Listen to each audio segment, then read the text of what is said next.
children, to cook, or even flush the toilets.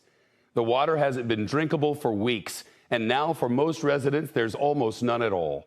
Years-long water problems have reached crisis in Jackson, Mississippi. The governor declaring a state of emergency, the White House monitoring, the president briefed and ready to offer help.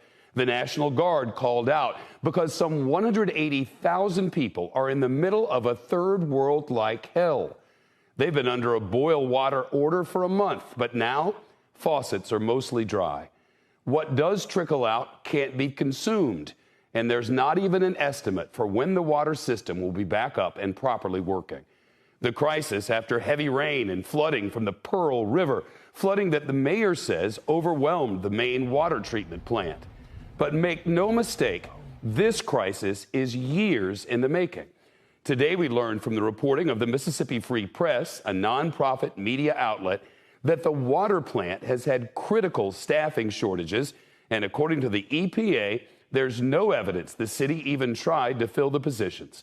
In 2015, inspectors found lead in Jackson water, and in February of last year, an ice storm left tens of thousands of Jacksonians with no water for a month in the middle of the pandemic. Now, water system failure.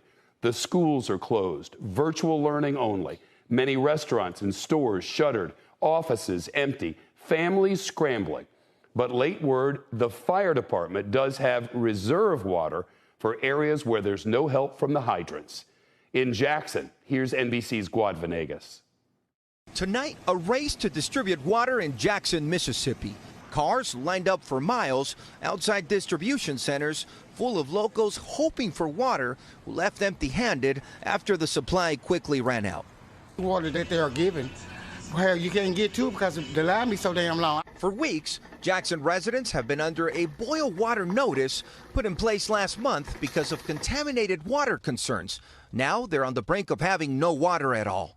The water pressure has been low. Taprice Young has been spending $100 a week on water for her family.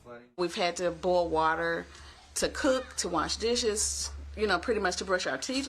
State officials say floodwater complications impacted storage tanks, pumps, and water flow, resulting in a failure at Jackson's main plant. The lack of water was due to a lack of pressure in the system.